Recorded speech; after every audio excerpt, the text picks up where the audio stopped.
अंजलि मिश्रा, स्वागत है आपका द न्यूज में। आपको बता दें कि दिल्ली शराब घोटाले मामले में दिल्ली के पूर्व उप मुख्यमंत्री मनीष सिसोदिया के खिलाफ ईडी की चार्जशीट में काफी सारे बड़े खुलासे हुए हैं। ईडी की चार्जशीट के मुताबिक सिसोदिया ने कानूनी विशेषज्ञ की सलाह को दरकिनार करने के लिए कैबिनेट नोट में बदलाव किया, जो उनके गुप्त उद्देश्य के लिए बाधा बन सकता था।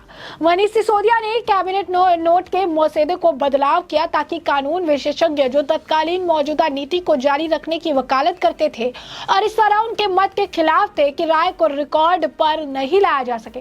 इतना ही नहीं, सिसोदिया ने पुराने कैबिनेट नोट को नष्ट करवाया ताकि इसका कोई सबूत ना बचे।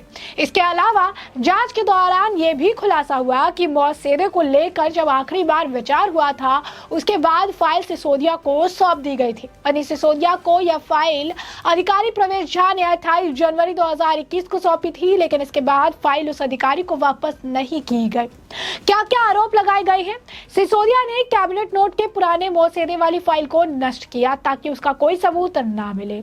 आम आदमी पार्टी के शीर्ष नेता के कार्यकर्ता के माध्यम से विजय नायर को एजेंसियों से झूठ बोलने की सलाह दी। तीसरा जो है वो ये है कि जांच को पटरी से उतारने की कोशिश की और सबूतों को नष्ट करने का सबूत महेंद्र चौधरी के फोन से भी बरामद किया गया। महेंद्र चौधरी को दुर्गेश पाठक ने विजय नायर की मदद करने के लिए कहा था। जब नायर जो है अगस्त 2022 में विदेश से वापस आए थे, महेंद्र चौधरी की वॉइस रिकॉर्डिंग में जांच एजेंसियों से झूठ बोलने की सलाह दी गई थी। ईडी की चार्जशीट के मुताबिक विजय नायर और अमित अरोड़ा ने पंजाब में सरकारी मशीनरी का इस्तेमाल कर कुछ शराब निर्माताओं को बाहर किया।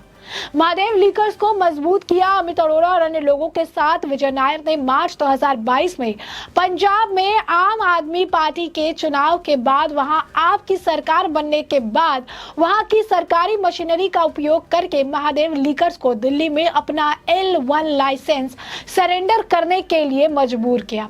विजय नायर द्वारा अन्य सहयोगियों के साथ की गई साजिश और धमकी के परिणाम स्वरूप महादेव लीकर्स ने लाइसेंस सरेंडर कर दिया। इसके बाद मैसर्स शिव एसोसिएट्स और मैसर्स दीवान स्पिरिट्स को लाइसेंस दे दिया गया, जिसमें 8.2 करोड़ रुपए अर्जित किए गए। विजय नायर को था सिसोदिया का समर्थन और इसी की ईडी के चार्जशीट के मुताबिक विजय नायर की आपराधिक गतिविधियों को मनीष सिसोदिया का समर्थन भी प्राप्त था। विजय नायर ने जो 8.2 करोड़ घूस दी थी वो सिसोदिया की जानकारी में थी। शराब घोटाले के दौरान सिसोदिया द्वारा उपयोग किए गए 14 मोबाइल फोन में केवल 3 फोन या तो सीबीआई द्वारा जब्त किए गए थे या उनके द्वारा ईडी के सामने समक्ष पेश किए गए थे। सिसोदिया द्वारा यूज किया गया एक भी फोन आप पार्टी कार्यकर्ता सुशील सिंह के पास से जब्त किया गया। इसके अलावा सिसोदिया द्वारा इस्तेमाल किया गया एक और फोन पूछताछ के दौरान एक जावेद खान के पास से मिला। मनीष सिसोदिया ने बताया कि बाकी 9 फोन उनके नहीं थे और पार्टी के दूसरे कार्यकर्ताओं के हो सकते हैं, लेकिन उन 9 फोन के बारे में सिसोदिया ने कोई पुख्ता जानकारी नहीं दी। इन 14 फोन में 43 सिम का इस्तेमाल किए गए थे और स्वीकार किया कि 43 सिम में सिर्फ 5 उनके नाम पर खरीदे गए, बाकी किसी दूसरे के नाम पर लिए गए थे।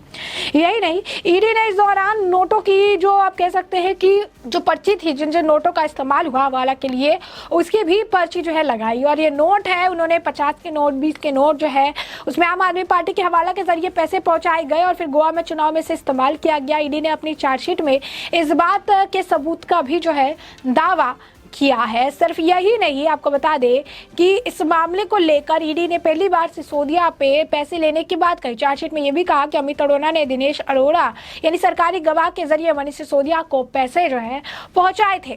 जो संजय सिंह ईडी की उनसे माफी मांगने की बात कर रहे थे, उनका नाम फिर से एजेंसी की चार्जशीट में दिया गया है। आरोप यह भी लगाया गया कि संजय सिंह ने अपने करीबी विवेक त्यागी को अमित के बिजनेस में हिस्सेदारी देने की बात कही और उनसे मनीष सिसोदिया से अमित के काम के लिए मुलाकात भी जो है उन्होंने करवाई थी। और जैसे ही ये खुलासे हुए, साफ तौर पर आम आदमी पार्टी में बौखलाहट दिखी और संजय सिंह ने प्रेस कॉन्फ्रेंस करके उन्होंने जांच एजेंसियों को लेकर टिप्पणी करना शुरू कर दिया। उन्होंने कहा कि चार्जशीट में झूठी बातें लिखी गई है, जिसकी बुनियाद पर मेरे सहयोगियों पर छापेमारी जो है की गई। इस मामले में भी कोर्ट जाऊंगा और मोदी जी और ईडी को एक्सपोज करूंगा।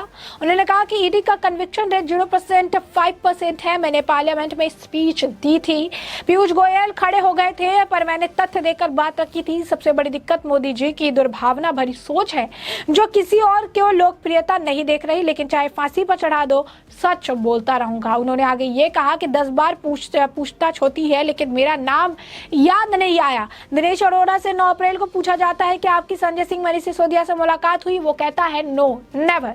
और उसके बाद चार्जशीट में ऐसी जो है घटनाओं और वो का जिक्र हो रहा है जिसका लिक्वर पॉलिसी से कोई लेना देना नहीं है। ईडी पीएम मोदी के इशारे पर नाच रही है। मोदी जो मुझे जेल में डालने के लिए तड़प रहे हैं, आप मुझे एक फोन करिए कि जांच में कुछ नहीं मिला लेकिन तुम्हें जेल में डालना है, मैं खुद जेल चला जाऊंगा। उसके बाद उन्होंने ये भी कहा कि ईडी की नई चार्जशीट आई है। बीजेपी के एक नेता अमित अरोड़ा जो बीजेपी के चुनाव लड़ चुका है, उसका फर्जी स्टिंग करवाया गया था और मेरे खिलाफ बयान दिलवाया है। मुझे जेल में डालने की पीएम मोदी की तड़प पर मुझे तरस आता है। ईडी को गलती माननी पड़ी। मोदी जी, ये बेइज्जती बर्दाश्त नहीं हो पा रही है। तो अब देखिए किस तरीके से ईडी के द्वारा ये जो बड़े खुलासे किए गए हैं, हवाला किस तरीके से लिया गया, 2.2 करोड़ का जो ये रिश्वत जो है सिसोदिया द्वारा लिए गए हैं और किस तरीके से जो है इन चीज़ों को जो गवाह थे, जो सबूत थे, उनके साथ छेड़छाड़ की गई है और गवाहों को नष्ट करने का प्रयास किया गया है। ये बात भी ईडी की चार्जशीट में सामने आ चुका है। अब साफ तौर पर मनीष सिसोदिया के लिए ये मुश्किलों भरा हो सकता है। ईडी की चार्जशीट में बैक टू बैक ये बड़े खुलासे सिसोदिया की मुश्किलें बढ़ा सकते हैं। इससे पहले भी ईडी की चार्जशीट में काफ़ी कुछ बातें सामने आई थी।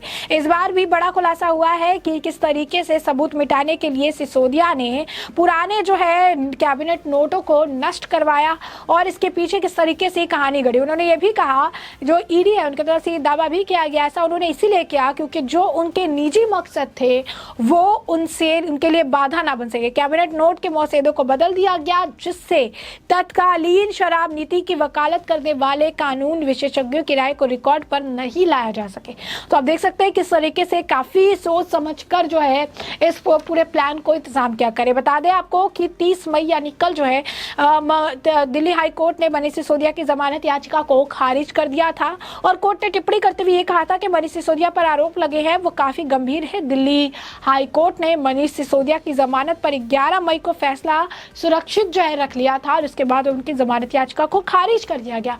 तो स्पष्ट तौर पर जिस तरीके से इस पूरे मामले में खुलासे हो रहे हैं, सिसोदिया को लेकर आए दिन ईडी जो है कई सारे बड़े और कड़े खुलासे कर रही है, इससे मनीष सिसोदिया का बाहर निकल पाना ना के बराबर यूं कहिए कि दुर्लभ होता हुआ नजर आ रहा है। तो स्पष्ट तौर पर मनीष सिसोदिया की मुश्किलें बढ़ जा रही है। संजय सिंह जो पहले चिल्ला कर कह रहे थे कि मेरी चार्जशीट में नाम नहीं है, ईडी ने अपनी गलती मान ली है। अब इस नई चार्जशीट में एक बार फिर से जो है संजय सिंह का नाम भी सामने आया है और काफी कुछ इसके बारे में लिखा गया है। मीटिंग से रिलेटेड बातें कही गई है, हवाला से रिलेटेड बातें कही है, किस तरीके से नोटों का इस्तेमाल हुआ इसकी भी जानकारी दी है। कैबिनेट नोटों को नष्ट करवाने का काम किया गया, इसके बारे में भी जो है बातें लिखी गई है और किस तरीके से पूरी प्लानिंग के साथ शराब घोटाले को अंजाम दिया गया इसकी भी परतें धीरे धीरे समय के साथ ईडी खोलती हुई नजर आ रही है।